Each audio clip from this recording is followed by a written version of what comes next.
Oh yeah, there's a few people. Yeah, I mean 70, like 100 people watch that or something. Not necessarily live, but at some point. Yeah. Okay, so we don't have to. We're live, but we'll just wait to see if anybody shows up, then we can. Yeah, I actually got a little pop-up saying we're live. Oh, good. Yeah. Okay. So I see we have one person. This is Zero Books Capital Comrades, and we have. I'm Conrad Hamilton. You probably know me all too well by this point. And we also have here Mari. I can't really pronounce her name. So it's difficult to do the introduction. But she's coming at us from London under lockdown. And I see that we got like 20 people right now. I just want you all to know that this is our most boring group that we do here. This is like we go through Badieu's being an event really painstakingly and try to tease out explanations and theoretical points and to make Deleuzean objections if you're Mari. So, and honestly, a lot of it is just like us reading verbatim from literally. So if you want something exciting, just leave, right? Yeah, but if you want something, if you just want to watch that, then you can do that. Okay, so we're doing part 2 of Being an Event by Alain Badiou. And that is being. Do you want to read the title for me, Mari? Yeah, sure. Read the title. Yeah. Okay. Excess, state of situation, one, multiple, whole parts, or belonging and inclusion. That's sort of like. Okay, yeah, the symbols for belonging and inclusion. Yeah. Yeah. See, I know the symbols. Like I got something. Okay. Yeah, so in this part, we see that Badiou sets up a distinction between belonging and inclusion, right? Yeah. So at the end of page 1, belonging indicates that a multiple is counted as element in presentation of another multiple. Mm-hmm. But there's also the relation of inclusion, which indicates that a multiple is a submultiple of another multiple. We can. I think this is like. Yeah, this is pretty easy. I guess a basic example would be like if you have a set of natural numbers, so 1 to whatever x. If you pick a thing, like if you pick a 5 belongs to the set, right? Because it's an element of the set. But I think in another sense, a 5 could be represented as something that's a prime number. So it could represent another multiple that's a subpart of the multiple, like a different relation within itself. Kind of. Okay. That's kind of how I got it. Is that fine? I'm really happy you're doing the mathematical explanation thing that I mean, this is a very basic. I know. I'm like, yeah. I mean, I'm probably the worst at math of anyone here. And I don't mean just us. I mean, all the audience too. So he does so the way he uses belonging and inclusion is kind of interesting because like on one hand, like politically, he'll talk about how we've had a great sort of a great expansion of kind of the principle of inclusion. We've had a great expansion of inclusion, but without a sense of belonging. Right? Speak of like multicultural liberal tolerance and so forth that's codified. Yeah. And also it's about like the transition sort of, because, and I might be getting it wrong, but remember there was that whole part about like stable multiplicities and unstable multiplicities and like transformations. So I think the belonging and the inclusion are sort of like end states. Or some polars of what you can be regarded as, right? But there's the whole like flux of the structure and the metastructure and how things evolve. Mm-hmm. Yeah. Okay.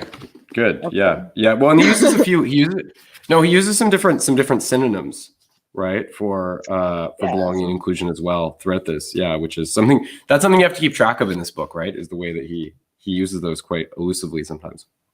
Yeah, like subparts, structure and substructure, right? There's a really nice table at the end of some chapter, but we'll get to that. Let me see. Yeah, it's page 106. 106, okay, yeah. Yeah. I feel like that was the moment where I was like, okay, I think everything he has said is probably here. Okay, yeah. So to belong, to be presented by that situation, to be one of the elements it structures. Oh yeah, so he has the philosophical translations. I like how he puts everything in translation because he knows like the French philosophical audience he's writing for. It's great. Yeah. So to belong is to be presented by a situation, to be one of the elements of its structure. Or a term of a situation is what that situation presents and counts as one. Belonging is equivalent to presentation, and a term which belongs will also be said to be an element. And there's literally like the dot in the circle, like in the set, like pick out an element. So pick out a 5, and then that's the situation. And then you have the state, which I hate. I hate that he calls it the state of the situation, this other thing, and it's really. And then you have a set inside a circle inside a circle, right? So that's the other thing that I said, right? Like if you like that epsilon, that's just a different form of representation of that 5. So like if 5 is a prime number, so it's a subset, right? To be included in a situation, to be counted by the state of the situation. The state secures the count as one of all the submultiples or subsets or parts of the situation. It becomes the term of the situation in as much as they are presented by such submultiples. It's equivalent to representation by the state. We will say of an included, thus represented term, that it is a part. Yeah, cool. It recounts the terms of the situation in as much there. Okay, and he refers to the state of the situation as a he refers to the state of the situation as establishing a metaphor with structure. Yeah. I don't like that he calls it a state, just because for me the word state means something like determined, right? You are now in a state, where I think what he's trying to represent is more like a mechanism, like a stateful being, like where you can be in sort of like multiple representations. Yeah. Yeah, and you've criticized, like I think you've had this issue with like the way he uses like kind of like nouns versus adjectives in the text a little bit. Again, you're good Deleuzian angle, but do remember what he says. Like think about what he says about the void though, when he says like the void can't even be signified, right? So how seriously we should take these terms, I think, is another question, right? Because he is presenting like a model that in which there's a great deal of changeability, right? Yeah, I still don't understand the void quite well and how it fits in. And I think especially for this chapter, it's shitty because I feel like his last sort of points on Spinoza are also very, like the void is kind of the central concept of the critique. But we'll get to that. Yeah, that was quite interesting. Yeah, okay. So we go on, if we go on to, do you want to go on to 87, page 87? Okay. So I might just read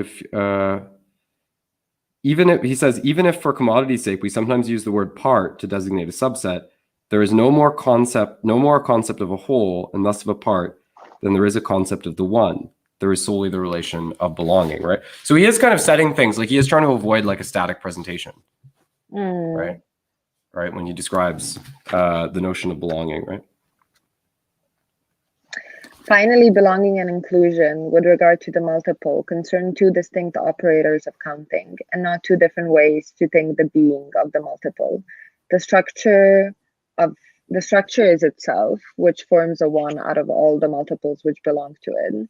But in the set of all subsets forms a one out of all the multiples included in it by this second count. But the second count, despite being related to it, is absolutely distinct from like the set itself. It is therefore a metastructure, another count, which completes the first in that it gathers together all the sub-compositions of internal multiples, all the inclusions. Like, for me, that is like, if you have a plane with like stuff in it, connected, you can think of them, like you can think of all the things connected in one line, right? Like all the dots. But you can think also about like connecting all the dots between themselves in like smaller compartments. And like, you know, instead of having like one circle, you keep having like subparts. And you imagine like everything being included like at growing sort of sets. So like, yeah. Okay. I kind of, from like a Deleuzian view, I liked this because for me, this is sort of how I imagine potential.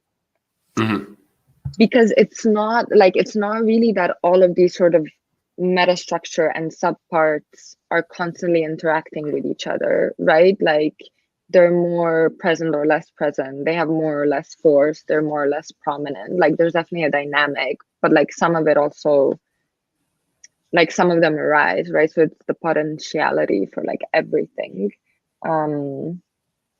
Is where I think he would, or like where I would place the potential on that sort of like, I don't know, whatever, mathematical concept. Yeah, and it's also like it kind of reflects this sort of like, I think, you know, there's this, you can see like a strong Republican ideology in terms of, I think the way that while acknowledging the centrality of the two terms, in a sense, he privileges belonging over inclusion, right? You know, because there is the sense in which like you have to really, you know, like the condition of you know, freedom requires a certain homogeneity that's being cultivated, right? Or a kind of equal plane, right? Yeah. Should we go to the theorem of the point of excess? Should we go there? We should go there. You can take this. I wasn't. Oof. And the next one. You can also take the next one. I mean, just like leave. Excess and void. It's just superior in size. Now, there's a passage to the set of subsets. The question here is that of establishing that given a presented multiple, the one multiple composed from its subsets, whose existence is guaranteed by the power set axiom, is essentially larger than the initial multiple. This is a crucial ontological theorem, which leads to a real impasse. It is literally impossible to assign a measure to the superiority in size. In other words, the passage to the set of subsets is an operation of an absolute excess of the situation itself, right? So there's a certain indeterminacy, right, to the excess, right? And this is ultimately going to be why he sort of criticizes Spinoza in that way, right? And he calls it the theorem of the point of excess, right? So let's turn the multiplicities, which possess the property of not belonging to themselves, ordinary multiplicities, and for reasons made clear in Meditation 17, those which belong to themselves, eventual multiplicities, right? So we have the codification of this in terms of the potential revelation of the event, right, for creating the conditions of belonging or the kind of homogeneity, right, that he ascribes to it, or sort of transient homogeneity in any case.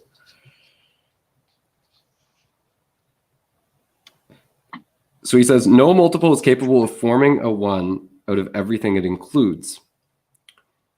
Inclusion is an irremediable excess of belonging. In particular, the included subset made up of all the ordinary elements of a set constitutes the definitive point of excess over the set in question. Wait, I think we're not. Can we go into this a bit deeper? Sure. Yeah, go ahead. Yeah. So the second paragraph right there, he says, the multiple of the subsets of a set. The multiple of the subsets of a set necessarily contains at least one multiple which does not belong to the initial set. So that is like for him, that is the one, right? Sorry, the multiple of all subsets. It's like everything connected, right? It's everything being present. It's the immanence. Yeah, well, So that is the point of, right? It's a Like in the presentation, though, yeah. Spinozian sort of, Spinozian sort of like Mhm. parallel, right? That is, so it's almost like the God is the point of access, right? Is Yeah, that but there's how no, we like, would? again, there's no, it's not monist, right? So there's no, like, he criticizes that. Right, So right, it's a right. presentation. Yeah. Exactly. Yeah. So then, what is the critique that this doesn't exist? That this is not something I understand. Sorry, which part do you want exactly? Can you refer me to the exact? Or like, no, the point of excess. What is the, Oh, like, I see how well, the he point. represents it in a mathematical term, right? Yeah. But Well, what he's saying is that, like, there's always something which is not, so, which will okay, not be. on page 89 at the bottom, he says, Okay. Yeah.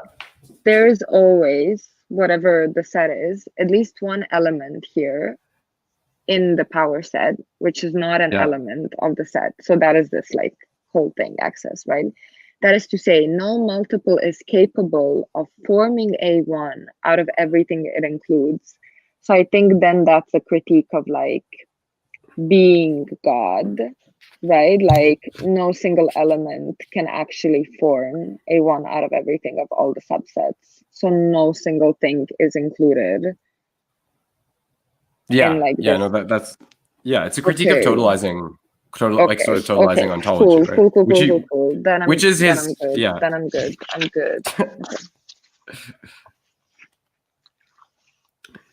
So at the end here, he says, let's see. To number the resource, another power of counting, one different from itself, will be necessary. The existence of this other count, this other one multiple, to which this time the multiplicity is included in the first multiple will tolerate belonging, is precisely what is stated in the power set axiom.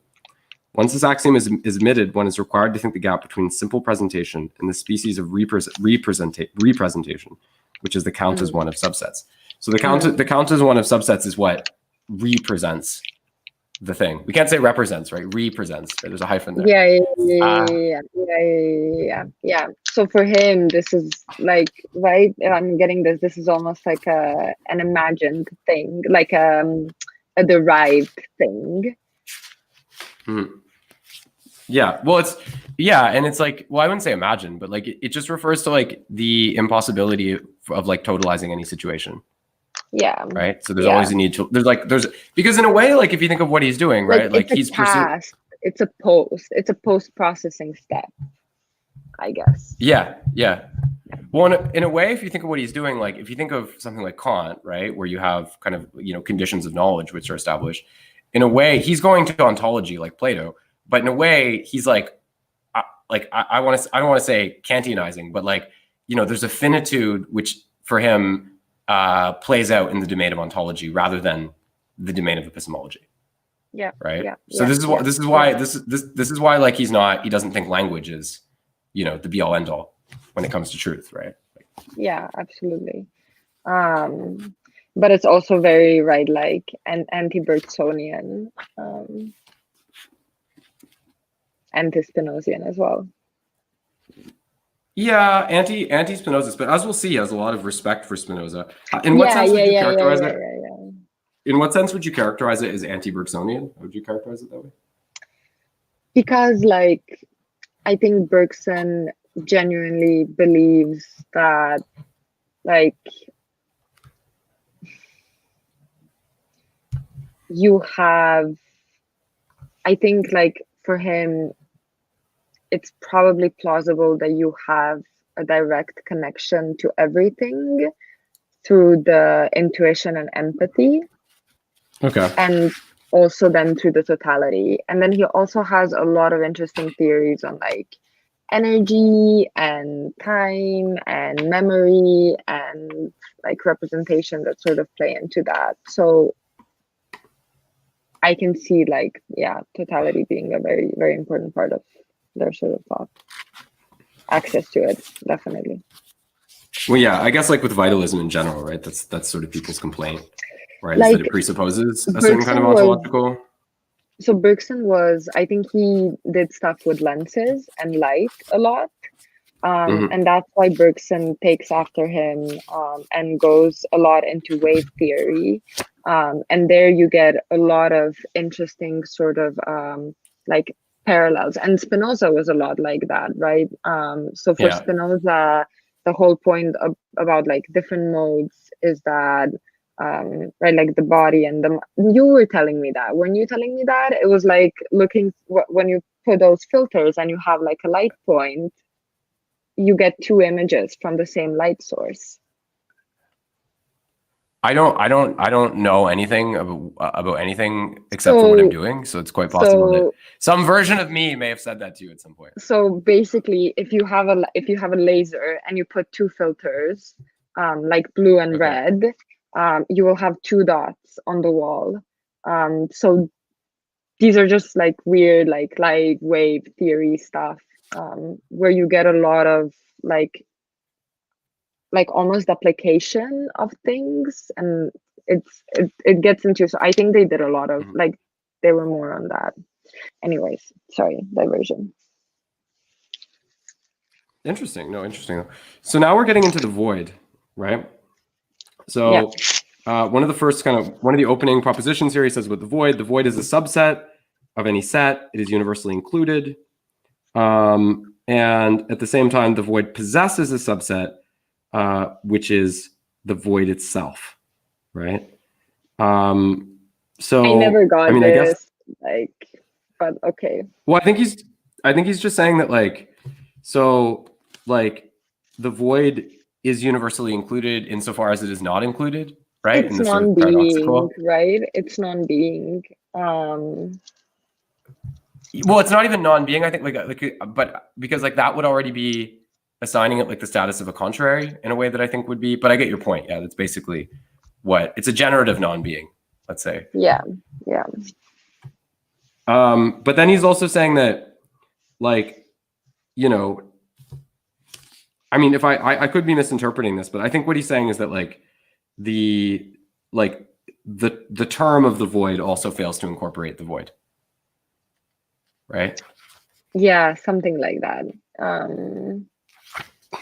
The fact that it's represented, right? That was also a point that he made. I don't know. I'm not very clear on the void stuff, to be honest. Let's see here. I'm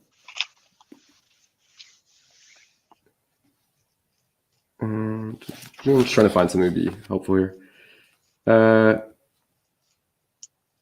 At first glance, so you write on page 92, at first glance, this formula is completely enigmatic. This is because intuitively and guided by the deficient vocabulary which shoddily distinguishes, by the vague image of being inside, between belonging and inclusion, it seems as though we have, by this inclusion, filled the void with something. But this is not the case. Only belonging, the unique and supreme idea of the presented multiple, fills presentation. Moreover, would be indeed be... Blah, blah, blah, blah. So I think that's kind of a point of like the fact that the void includes itself, right? Is that it? Yeah. So you can name it as an element, right? Because it doesn't exist. It's not an element, it doesn't have an element, right? That's the whole point of it. It only exists in this representation as a null set. But so the point is that like that doesn't give it being, right? Belonging gives you being. Inclusion is more like a theoretical like framework for which if there was being would be a certain way. Yeah, I think that's just it there. Certainly the name of the void can be included in the void, which amounts to saying that in the situation it is equal to the void, since the unpresentable is solely presented by its name. Yet equal to its name, the void cannot make a one out of its name without differentiating itself from itself and thus becoming a non-void, right? So I think very, very concise. The void does not have any element. It is this unpresentable, and we are concerned with its proper name alone, which presents being in its lack.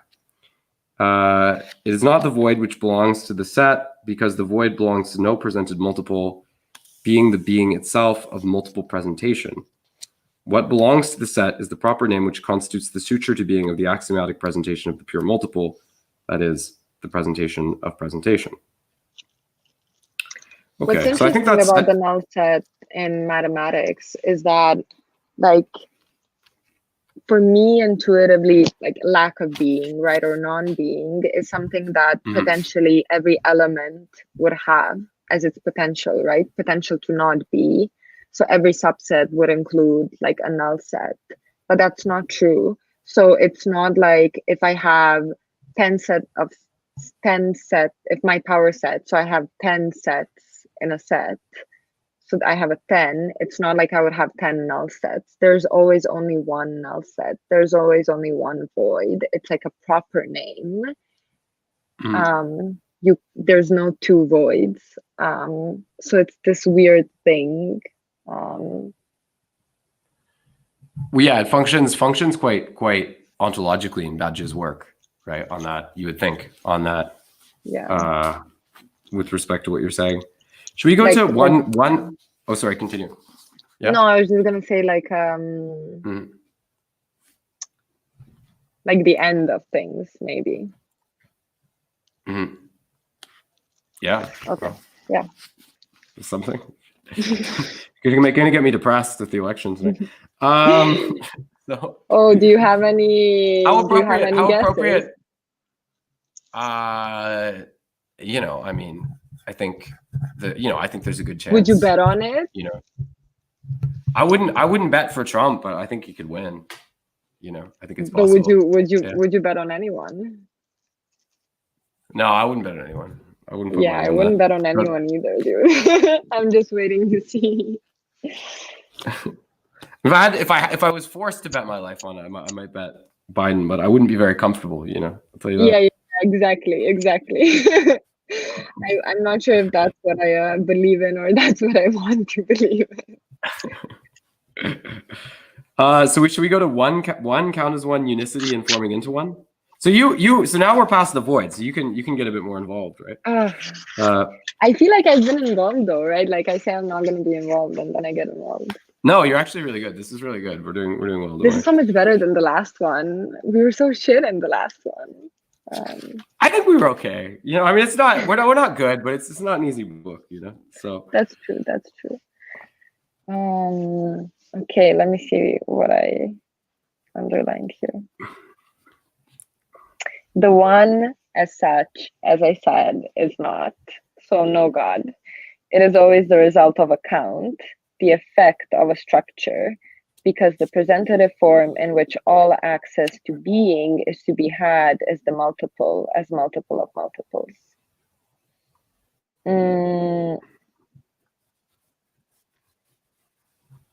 Oh, this is actually really important because he uses this in the Spinoza chapter as well. So as such, in set theory, what I count as one under the name of a set is multiple of multiples. It is thus necessary to distinguish the count as one or structure, which produces the one as a nominal seal of the multiple, and the one as effect, whose fictive being is maintained solely by the structural retroaction in which it is considered. In the case of the null set, the count as one consists in fixing a proper name for the negation of any presented multiple, thus a proper name for the unpresentable. So that's kind of like a summary, I guess. I'm a little like, I don't know how because I feel like he makes some point on causality and like cause and effect later in Spinoza, in this idea of like the one as such, right? So for Spinoza, I think like for Spinoza, it's like a cause. Well, he critiques like the monism of Spinoza, and we'll get into this, but like infinite modes, he has some issues with as well. Right, but like, yeah. So I guess my point is that like, I think for Spinoza, it's the cause, whereas he is saying here, it's just the effect of reprocessing what exists is the structure, and the structure of structures is just and for him, like monism is always a kind of reification or something, right? Like it's like, you know, if you because you're taking like a process which is amorphous, right? And you're it like it has the potential for a certain kind of stabilization, which is valorized in his work as well, right? But you can't. I think he would be critical of going too much in one direction or the other. Yeah. Right. Well, that's sort of the idea. So where are you exactly? So which point are you exactly on the? I was just on the 94, the central paragraph in 94. Okay. The central paragraph in 94. Okay. So he talks about unicity here, right? As for unicity, it is not a being, but a predicate of the multiple. It belongs to the regime of the same and the other, such as its laws instituted by any structure. A multiple is unique inasmuch as it is other than any other. The theologians beside already knew that the thesis God is one is quite different from the thesis God is unique. In Christian theology, for example, the triplicity of the person of God is internal to the dialectic of the one, but it never affects his unicity. Thus, the name of the void being unique, once it is retroactively generated as a name for the multiple of nothing, does not signify in any manner that the void is one. It solely signifies that, given that the void unpresentable is solely presented as a name, the existence of several names would be incompatible with the extensional regime of the same and the other, and would in fact constrain us to presuppose the being of the one, even if it be in the mode of one voids or pure atoms. Okay, let me unpack that one. This is exactly what I was talking about, right? Like how you can have a null set for each element. So to be in the mode of one voids of pure atoms, right? Like of elements, atomic facts being the void, right? So solely presented as a name, the existence of several names of several null sets would be incompatible with the existential regime of the same and the other, and would in fact constrain us. Yeah. So, but I guess.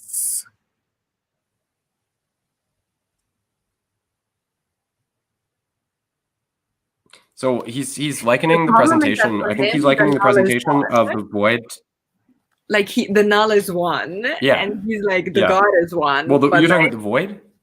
Well, that I'm confused because he's talking about the void and the God. Am I breaking up? Did I break up? Yeah, you broke up a little bit. Yep. Are you there? I think I am. Am I?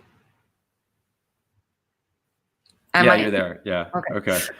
So yeah, well, he's likening the void to the Christian, like the representation of God as in the sort of triune way. Right, because there's only right. So it's like there's a possibility, right, of the because there's only one void, but isn't it the exact opposite though? Like, shouldn't God be everything?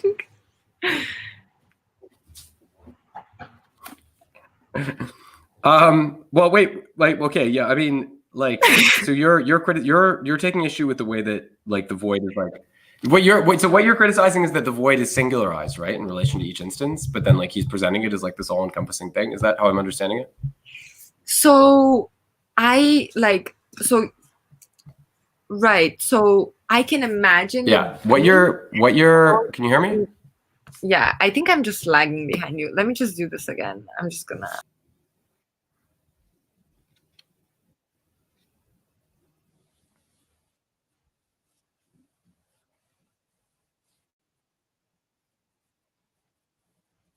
Okay.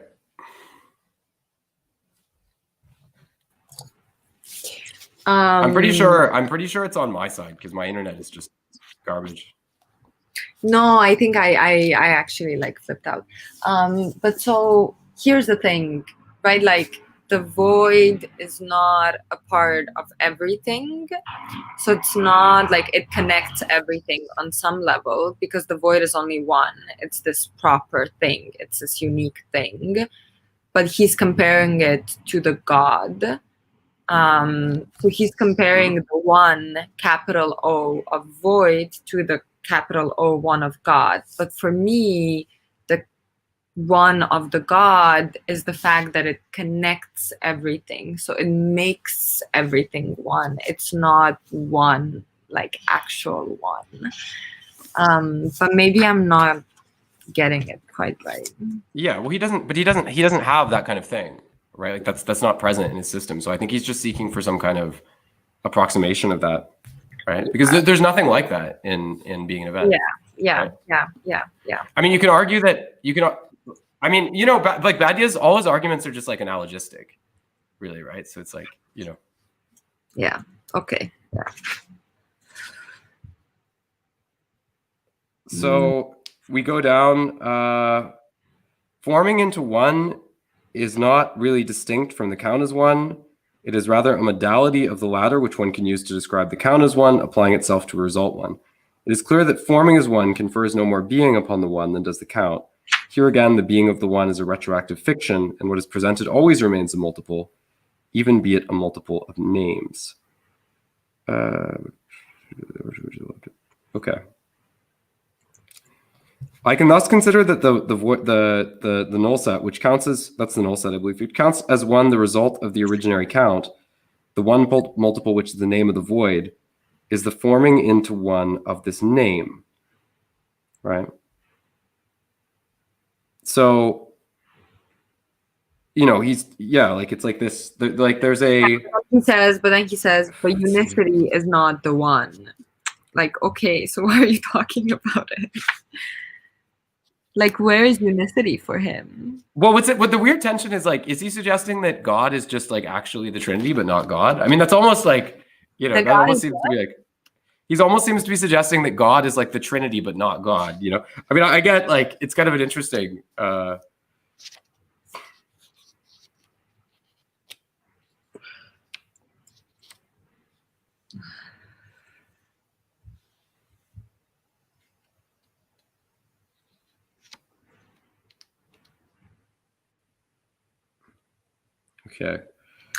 Okay. Furthermore, the last thing he says, the idea is thereby authorized that starting from one simple proper name alone, that's subtractive of being, the complex proper names differentiate themselves, thanks to which one is marked out, that on the basis of which the presentation of an infinity of multiple structures itself. So then I think the point that he's trying to make is that, like,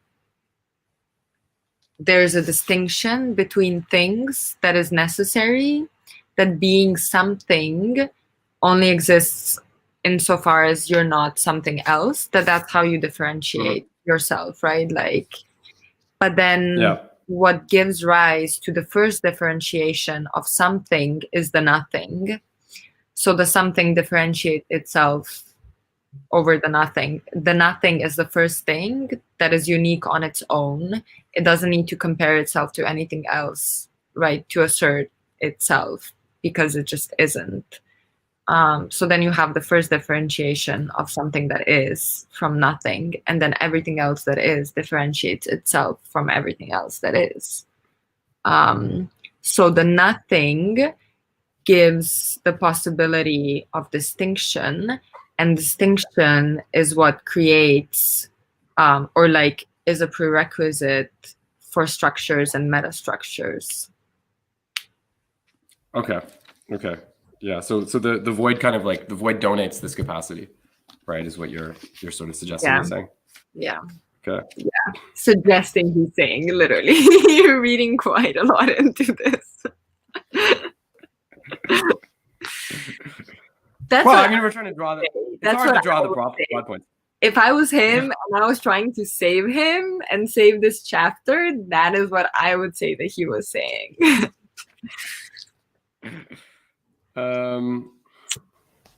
Okay. This is where the unlimited production of new multiples... So at the end of 96, this is where the unlimited production of new multiples commences, each drawn from the void by the combined effect of the power set axiom, because the name of the void is a part of itself and forming into one. The idea is thereby authorized that starting point from one simple proper name alone, that subtractive of being, the complex proper names differentiate themselves, thanks to which one is marked out, that on the basis of which the presentation of an infinity of multiple structures itself, right? So this is a kind of expansionary view of the universe, right? In a way. Yeah. Which I think is sort of interesting. Cute. Sure. Yes. So we have meditation 8, the state or metastructure and the typology of being, normality, singularity, excrescence. Okay. Do you want to read the first paragraph, maybe? Yeah. All multiple presentation is exposed to the danger of the void. The void is its being. The consistency of the multiple amounts to the following. The void, which is the name of inconsistency in the situation, under the law of the count as one, cannot in itself be presented or fixed. What Heidegger names the care of being, which is the ecstasy of beings, could also be termed the situational anxiety of the void or the necessity of warding off the void. The apparent solidity of the world of presentation is merely a result of the action of structure, even if nothing is outside such a result. It is necessary to prohibit that catastrophe of presentation, which would be its encounter with its own void, the presentational occurrence of inconsistency as such, or the ruin of the one. Oh, okay. Very, very epic. He has these epic moments, which I like. So I'm going to go to page 98. I'm just going to go to skip ahead a bit. The there is oneness is a pure operational result, which transparently reveals the very operation from which the result results. It is thus possible that, subtracted from the count, and by consequence A structured, the structure itself be the point where the void is given. In order for the void to be prohibited from presentation, it is necessary that structure be structured, that the there is oneness be valid for the count as one. The consistency of presentation thus requires that all structure be doubled by a metastructure which secures the former against any fixation of the void. Okay. So it's like, yeah, any structure has to be justified in relation to itself, right? So it's this like structuration of structure. Yeah, but I don't see how that like helps against the fixation of the void. Well, he's not saying that it really helps. He's just saying that, like, because everything is provisional in this, right? Ultimately, that won't save it. No, I think he does. Right? He says that, he says that it requires it. What does he say? Acquires it? The consistency of presentation thus requires that all structure be doubled by a metastructure, which secures the former against any fixation of the void. Yeah, it. Oh, by the way, I like this comment. By the way.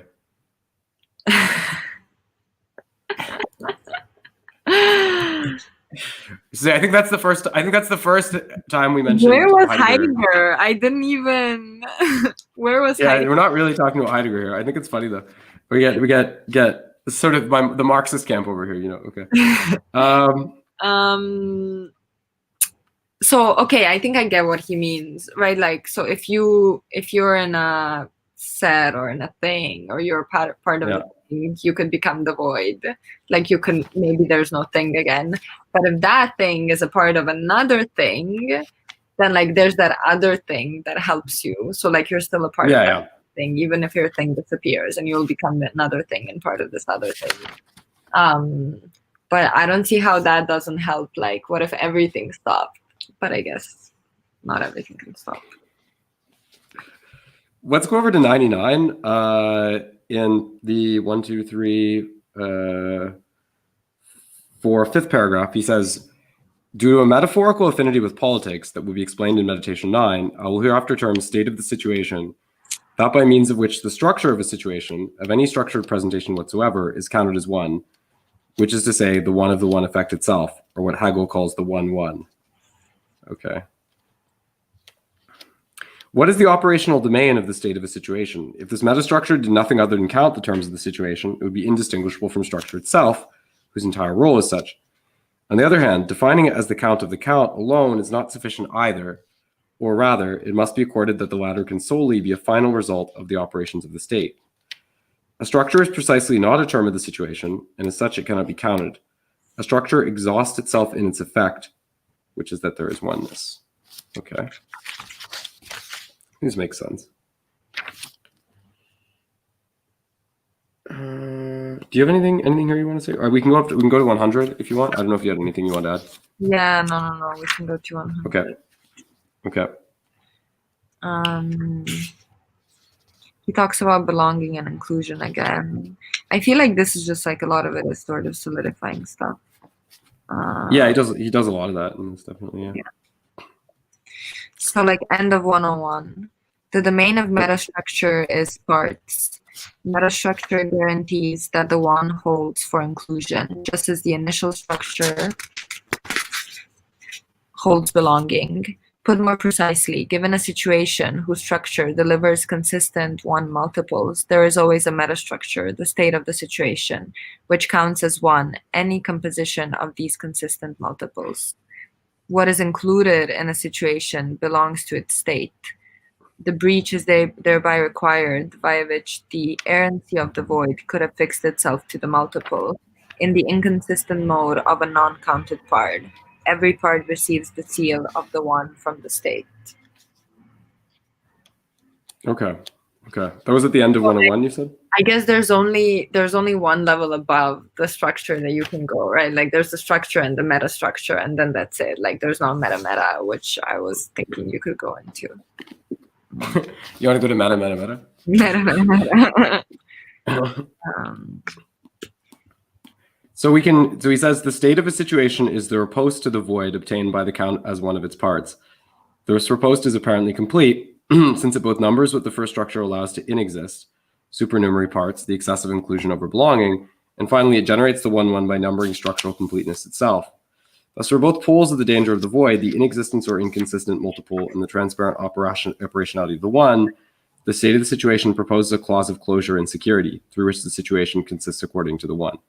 This is certain. The resource of the state alone permits the outright affirmation that in situations the one is. So this would be like, I think this would be like, he brings up Hegel. I mean, I think this would be like when you have like, you know, if you have like, like if you think of like, you know, you have like a primary term, right? I mean, it's like Jacques Lacan, he says like, le femme n'existe pas, right? And he doesn't mean that women don't exist. He means like there's a relationality to man, right? You know, within, which is the basis of that, right? So there's like a kind of primary and secondary term, right? And I think what he's saying here is that we try to close this sort of void, right, by producing right terms, right, which attempt to include.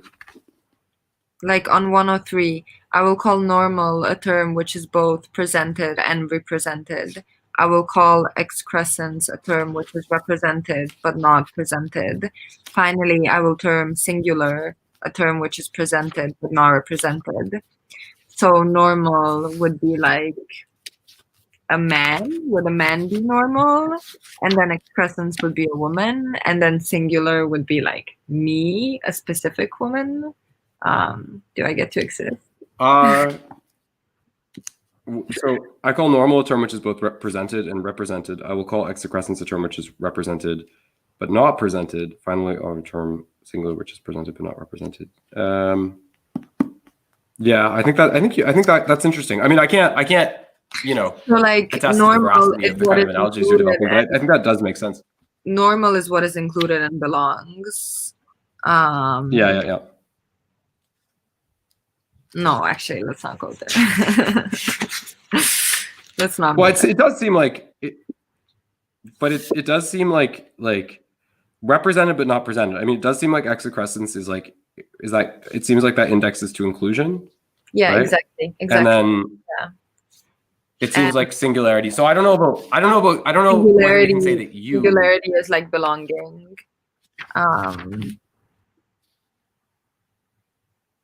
Yeah. So I don't know, like to say like you, I don't know if we could say that you're singular, but I think we could say that like, you know, in a certain sense you could. Well, I mean, is that a personal judgment? I mean, like, you know, I just mean it's a bit foggy. It's a different discussion about interpolation, right? But I just mean like to say man, yeah, normal, woman, excrescence. I mean, I find that potentially compelling, like as a. I'm not sure I would say that, but like probably something dominant, right? Something not dominant would fall in there. So maybe in that. Well, I think it's a relational, not dominant, and even more specifically defined purely relationally, right? Yeah. I think would be the right way of characterizing it, right? Yeah. It's like it's represented, but it's not presented, right? Yeah. And this is like great. This is like great critique of late capitalist societies, right? Like that there's this tendency to represent without presenting, right? Yeah. You know, in the sense that, sorry. Go. In the sense that neoliberal ideology furnishes us certain normative standards that are treated as properly unchallengeable. So whatever kind of status or identity we're assigned after that, it's always within those pre-established contours, right? So it limits the capacity for any kind of, you know, this is like Fukuyama, right? The end of history, right? You know, capitalism is the end of history and so on. This is sort of what Badiou is critiquing, this sort of ideology, right? Okay, so on page 104 on paragraph 3, we thus have within the complete state-determined space of a situation 3 fundamental types of one terms: the normal, which are presented and represented, the singular, which are presented and not represented, and the excrescent, which are represented and not presented. The triad inferred in this basis is the separation of the state, and by extension of the necessity of its power for the protection of the one from any fixation within the multiple of the void. These types structure what is essentially at stake in the situation. They are the most primitive concepts. They are the most primitive concepts of any experience whatsoever. Their pertinence will be demonstrated in the following meditation using the example of historical political situations. Okay. And 107, presentation count as one, structure, belonging, and element are on the one side of the situation. Representation, count of the count, metastructure, inclusion, subset, and part are on the side of the state of the situation. Okay, so situation. Okay. Yeah. So then the situation would be presentation. Exactly. And the representation would be the state of the situation. Yeah. So then this next meditation is the state of the historical social situation. Okay. Yeah. Do you wanna? Yeah, I'll start out on 109, second paragraph. Yeah, go. Marxist thought relates the state directly to submultiples rather than to terms of the situation. It posits that the count as one ensured by the state is not originally that of the multiple of individuals, but that of the multiple of classes of individuals. Even if one abandons the terminology of classes, the formal idea that the state, which is the state of the historico-social situation, deals with collective subsets and not with individuals remains essential. So actually, and that would actually, this would suggest that maybe you're right about the point about the me, right? Like in the Marxist kind of take on this. The idea must be understood. Yeah, the essence of the state. The idea must be understood. The essence of the state is that of not being obliged to recognize individuals. When it is obliged to recognize them in concrete cases, it is always according to a principle of counting which does not concern the individuals as such. Even the coercion that the state exercises over such or such an individual, besides being for the most part anarchic, unregulated, and stupid, does not signify in any way that the state is defined by the coercive interest that it directs at this individual or at individuals in general. This is the underlying meaning that must be conferred upon the vulgar Marxist idea that the state is always the state of the ruling class. The interpretation I propose of this idea is that the state solely exercises its domination according to a law destined to form one out of the parts of a situation. Moreover, the role of the state is to qualify one by one each of the compositions of multiples whose general consistency in respective terms is secured by the situation. That is, by historical presentation, which is already structured. So that's interesting. So what he's saying there is that, like, it's not that the state is always the state of the ruling class as such. It just maintains the structure. Like, it maintains what it is. Like, it solidifies. It, like, right, it's this meta structure that helps the structure not be fixated to the void. So it helps maintain it. In its relation to a certain extent, right? There's always like a certain amount of change and fluidity or whatever, but like to a certain extent, it keeps things as they are potentially, right? Which means that the ruling keep ruling. Yeah, and you can see his kind of Maoist dimension here as well, for sure. But it's an interesting, like, I think when he's thinking about this, he's also thinking about, I mean, he's got to be thinking about the experience of Marxist nations in the 20th century too, right? Because it's like, it's not necessarily, Marx was in a different period. It's not necessarily adequate to say, I mean, ruling class, okay, it's a bit disputable what this means. But I mean, obviously what transpired in, Yugoslavia or the Soviet Union or China is quite different. So I think he's trying to produce a way of thinking that allows us to incorporate that without the sort of vulgar, Trotskyist, like, oh, that's, it's like state capitalism, right? They're just like replacements for the bourgeois. He's like, well, no, there's something else going on that's part of the logic, right? The next sentence is also good. The state is simply the necessary metastructure of every historical social situation, which is to say that the law that guarantees that there is oneness, not in the immediacy of society that is always provided for by a non-state structure, but amongst a set of its subsets. Yeah. The Marxist statement is far too restrictive. It does not entirely grasp the state as state of the situation. Yet it moves in the right direction insofar as it indicates that whatever the form of count as one of parts operated by the state, the latter is always consecrated to representing presentation. The state is thus the structure of the historical social structure. The guarantee the one results in everything. Okay. So you go to 111, I guess? Yeah. Okay. I just have yeah. You want to go? Oh, what do you want to say something? Are we going to say something? No. Okay.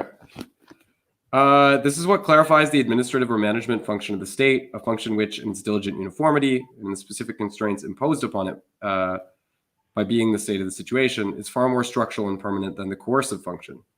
So he administrative or management function, he attributes far more durability to than the coercive function. And of course, I guess he's also thinking about, in that case, he would also be thinking about, liberal democratic states as well, I suppose. Okay. Go down. The bourgeois state, according to the Marxist, is separated from both capital and from its general structuring effect. Certainly, by numbering, managing, or ordering subsets, the state represents terms which are already structured by the capitalistic nature of society. However, as an operator, it is distinct. The separation defines the coercive function, since the latter relates to the immediate structuring of terms according to a law which comes from elsewhere. Okay, so he ascribes like a real independence, right, to the state form. The individual is considered as a subset, that is, to import a mathematical ontological concept as the singleton of him or herself. Okay. And now he has this is Badia, so there's a critique of voting. Did you see the article I wrote, by the way, on why you shouldn't vote for Joe Biden? Did you see that article? No, I didn't. But a friend of mine was voting last night, and she wasn't sure who to vote for. And then we looked at just like showed videos of the other candidates, and the Green Party guy seemed like kind of decent, actually. Howie Hawkins, yeah, I actually just said people shouldn't vote for Biden to sink the Democratic Party, to make them listen, but I think, yeah, Howie Hawkins is cool. So, okay. The possibility of every other type of constraint, including inflicting death. Just going and looking. On the other hand, despite the protestations and declarations to the contrary, it is always evident that in the end, when it is a matter of people's lives, which is to say, of the multiple whose one they have received, the state is not concerned, such as the ultimate and ineluctable depth of its separation. So this is 112, end of the first paragraph. It is at this point, however, that the Marxist line of analysis progressively exposes itself to a fatal ambiguity. Granted, Engels and Lenin definitively underlined the separate character of the state. Moreover, they showed, and they were correct, that coercion is reciprocal with separation. Consequently, for them, the essence of the state is finally its bureaucratic and military machine, that is, the structural visibility of its success over social immediacy, its character of being monstrously excrescent. once examined from the Stoll standpoint of the immediate situation and its terms. And I think it's interesting that he refers to the state as excrescent there, right? 113. It's as represented but not presented, right? It's sort of it's sort of like taken for granted in a way. 113. The state is not founded upon the social bond which it would express, but rather upon unbinding which it prohibits. Or to be more precise, the separation of the state is less a result of the consistency of presentation than of the danger of inconsistency. In a situation, historical or not, it is necessary that the parts be counted by a metastructure. It is because their excess over the terms, escaping the initial count, designates a potential place for the fixation of the void. Okay. So that the void and the gap between the count and the counted do not become identifiable, so that the inconsistency that consistency does not come to pass. And then he talks about like prohibiting gatherings of more than 3 people and stuff like that. So just this sort of like, I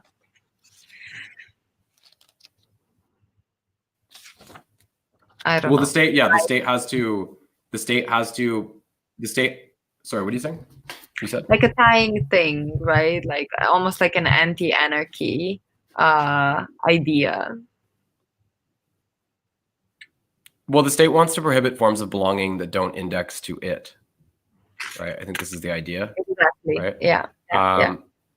So it's this is why, like, I think he says that, right, when he gives the example of like the 3 people. The function of the state is to number inclusions such that consistent belongings be preserved, right? So like this is so like you have social classes, right, which are like belongings, right? And the function of the state is to, again, number inclusions in a way that preserves these existing distinctions, right? Which are not necessarily specifically bourgeois distinctions, right? Because and again, I think China, bureaucratization in China, which Mao was so opposed to. I think this has got to be a big part of what he's thinking about when he writes this, right? Because in China, it was against capitalism, but there was a critique of bureaucratization and administration in of itself, and the way that it would inevitably terminate in the embrace of capitalism, right? Because it's a consequence of like a certain notion of efficiency that doesn't attempt to rupture or break with the dominant conditions, right? Okay, yeah. So the bourgeois here we have a good example here, right? We have a good example of the bourgeois is the normal term, the proletariat is a singular term, and the state apparatus is an excrescence. Okay, so that's very interesting. That's very interesting, right? And suggests that we might have we have to. Well, I have to go back to the definitions. Okay, so excrescence here is different than excrescence here is different but not presented. So the state is excrescence. That makes sense. And then proletariat presented but not represented. Okay, that makes sense. And then bourgeoisie is normal. So that was the man, right, to the ruling. And okay, so the singular. Oh, okay, yeah. I got it wrong. So it's a bit different than we originally. Yeah, but it makes sense. It makes sense. The way he says it is good. I like how he finally gives examples, right? Like 20 pages later. It's like you could have done that. You could have done that 20 pages ago. Truly Spinoza inspired presentation. But okay. The state's excrescence is therefore a result which refers not to the unpresentable, but rather to differences in presentation. Hence, on the basis of the modification of these differences, it is possible to hope for the disappearance of the state. It would suffice for the singular to become universal. This is also called the end of classes, which is to say the end of parts, and thus of any necessity to control their excess. right? Note that from this point of view, communism would in reality be unlimited regime of the individual. That's pretty cool. Oh yeah. But then we could become. Yeah, well, I mean that's pretty. But that's pretty clear. I think about communism, right? Like Marx even says, he says like if you're like nothing we do, like it's all mediated by these social categories, right? So it's like, you know, I'm ugly, but I can buy the most beautiful woman, you know, or I'm stupid, but I can pay the best advisors, right? His point is that there's a total like there are total fetters which are placed on the expression of individuality, right? Because of the way it's mediated by social categories so heavily. So he's criticizing the Marxist conception of the state. The void is reduced to the non-representation of the proletariat. Thus, unpresentability is reduced to a modality of non-representation. The separate count of parts is reduced to the non-universality of bourgeois interest, to the presentative split between normality and singularity. And finally, he reduces the machinery of the count as one to an excrescence, because he does not understand that the excess which it treats is uneluctable. It is a theorem of being. Okay. Rather than a warrior beneath the walls of the state, a political activist is a patient watchman of the void instructed by the event. For it is only when grappling with the event that the state blinds itself to its own mastery. There the activist constructs the means to sound, if only for an instant, the sight of the unpresentable, and the means to be thenceforth faithful to the proper name that afterwards he or she will have been able to give, or here one cannot decide, this non-place of place, the void. Okay. Yeah, so that's the only way to go against. Yeah. Cool, Spinoza. So we're almost at the end. We're almost at the end. We got meditation 10, which I thought was pretty cool. I liked meditation 10. Yeah. On Spinoza. Did you have anything did you want to lead on this one? Is there parts you wanted to read, or? I think I can start. Okay.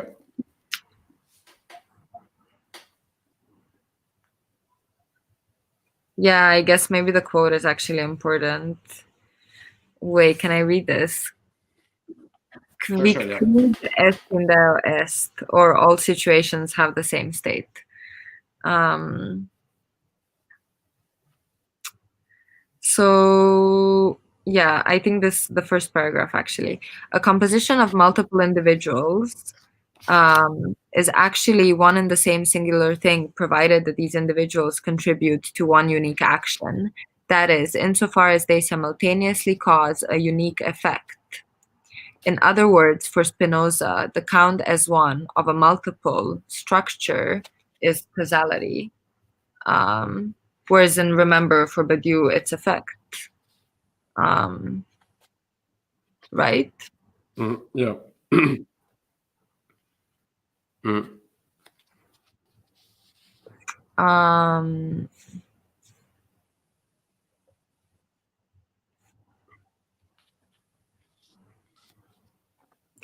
The count is 117. The count is one in the last resort is assured by the metastructure, by the state of the situation, which he calls God or substance.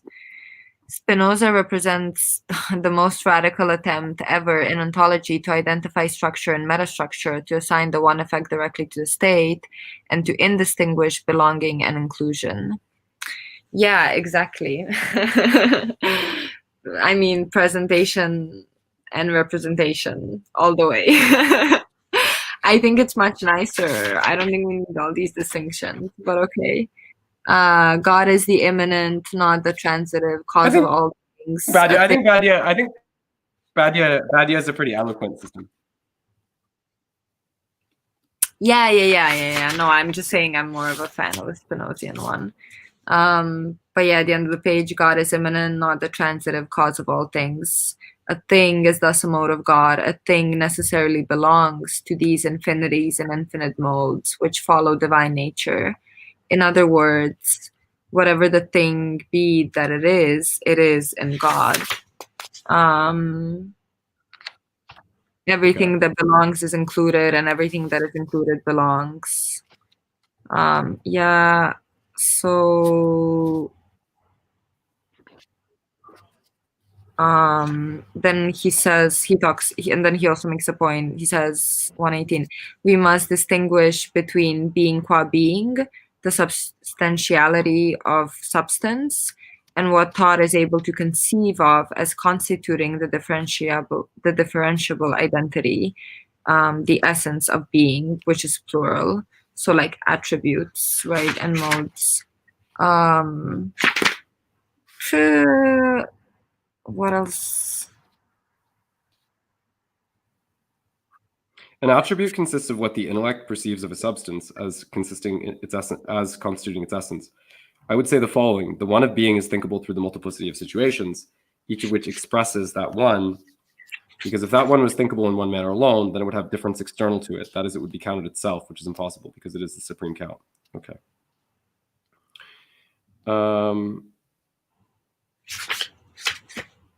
Okay, we have here. For these presuppositions, there immediately follows the foreclosure of the void. On one hand, the void cannot belong to a situation because it would have to be counted as one therein, yet the operator of the count is causality. The void, which does not contain any individual, cannot contribute to any action whose result would be a unique effect. The void is therefore inexistent or unpresented. The void is not given in nature, and all parts must work together such that the void is not given. On the one hand, the void cannot be included in the situation either. It cannot be a part of it because it would have to be counted as one by its state, its metastructure. In reality, the metastructure is also causality, this time understood as the immanent production of the divine substance. It is impossible for the void to be subsumed under the count. So, like, you can see what he's criticizing here for, right? He's criticizing him for, like, trying to represent the unrepresentable. I don't really see what he's criticizing. It's pretty cute. I don't see a problem with it. Being affirms being. Well, yeah, because you're like a Deleuzian, like you're committed to all this like immanence stuff. Like that's why. But like, I mean, and like, there's an immanence in Badiou for sure, right? Yeah. But at the same time, it's like, you know, he doesn't have this sort of this, you know, it's not as much of it. It's not as absolute, certainly. Yeah. Right? Or it's conditioned by these like the immanence is an operational immanence, let's say. Right? You know. Sad. Sad. Poor Mari. Okay.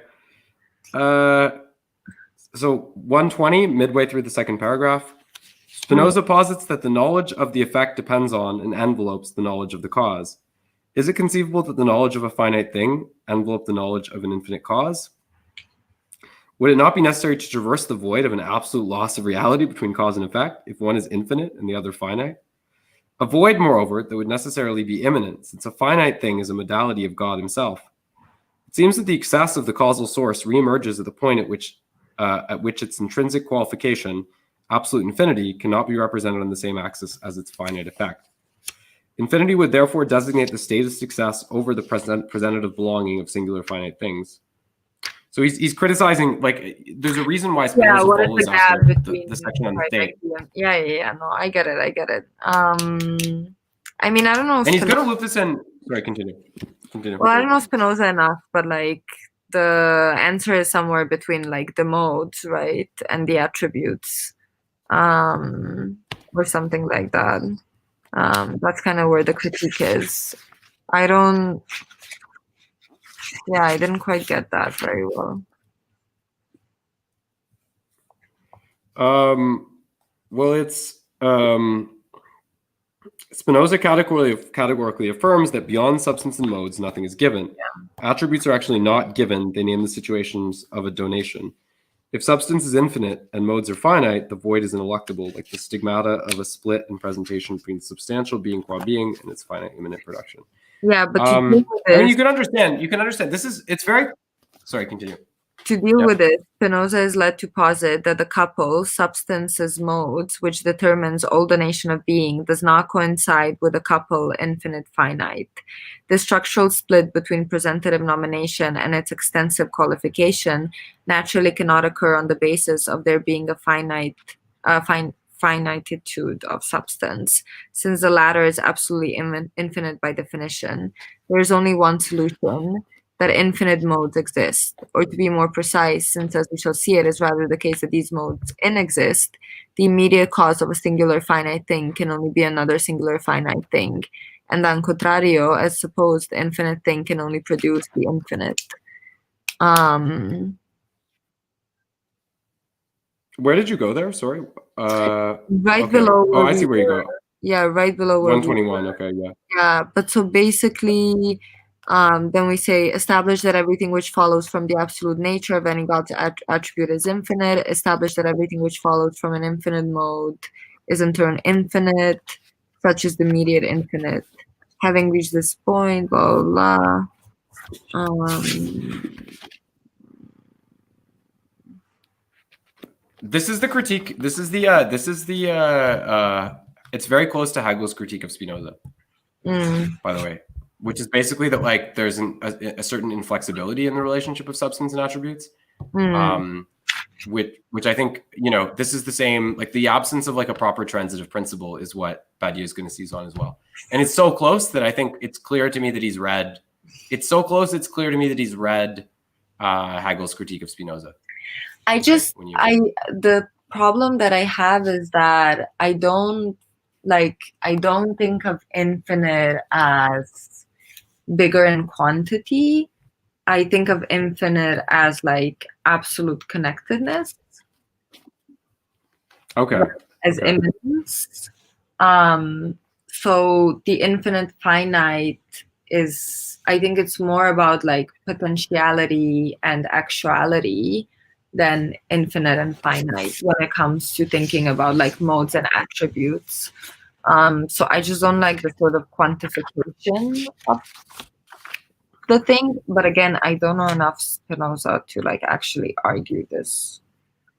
Well, one thing about Badiou is he has a very different way of reading Spinoza than like Deleuze does, right? Because, I know like, Deleuze that. Yeah, isn't that interested in like Deleuze isn't that interested in the geometrical presentation, whereas for Badiou, in a way that's very important. So Deleuze is going to be wont to stress the more, I would say, like passionate abstract properties. Yeah, abstract properties of Spinoza's work. Whereas I think Badiou is really, focusing on the more categorical reading of what it is. Yeah. I mean, that, like, obviously he's not reading him like as charitably as Deleuze does in his book on Spinoza. I mean, yeah. That's clear, right? It's like a 10-page tribute.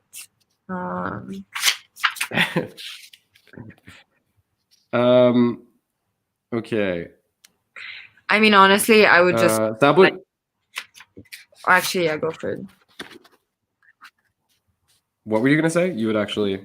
I would just read like the last paragraph. I don't have anything else underlined in between, but if you do.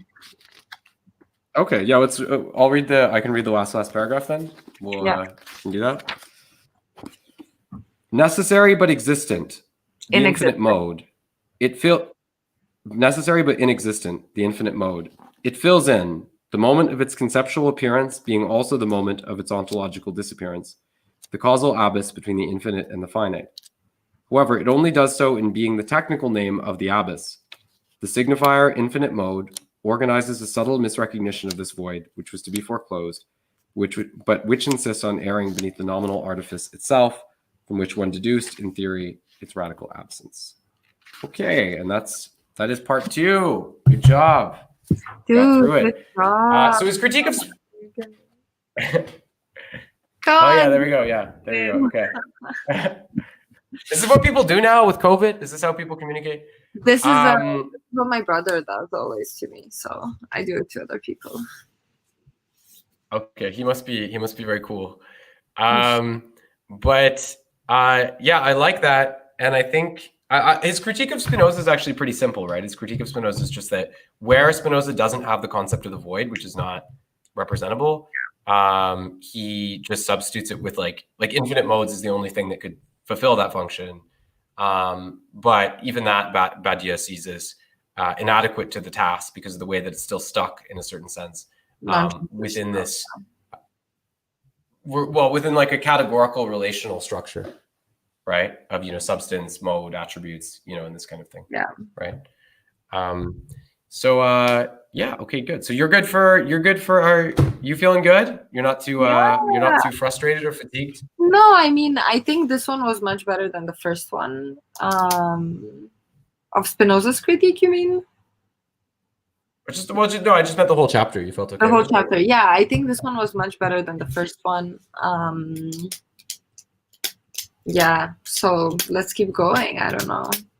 Whatever. I don't agree with him, but like it hasn't been that hard reading actually.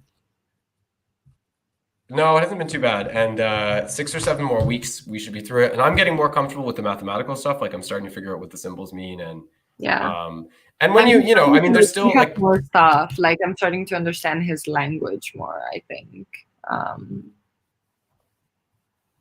Yeah. I have a good intuitive sense of the language, but I think for me, it's just some of the nitty gritty technical details are a bit vexing. So, but I certainly think I understand in every instance sort of the spirit, if not the letter. And I mean, he does say, I have my eternal get out of jail card, which is that he does say at the beginning of the book, he's like, yeah, if you're not good at math, just fucking read it and you'll get it. You just got to trust me. You just got to trust Badiou. Like there was one nice example. And, he will order the state of the situation. Yeah. Sorry. There was a nice example of right, like the ruling classes as a set of sets and multiple of multiples, and then you're like, okay, this is what you're talking about. So I like it. It's like not all math, right? He's trying to bridge the gap between all these things and not an awful way, actually. Like a nice way to go from set theory to Marxism. Yeah. Well, and he makes I feel like they're very eloquent. Like he makes the connections very eloquently. I mean, you can see why the book is so acclaimed. Yeah. Maybe not eloquently enough for, the singular, the kind of, single-mindedly mathematic amongst us. But I think it's, by the way, do you know what this means? Like I was trying to understand this. What does this mean? Do you have any idea? No.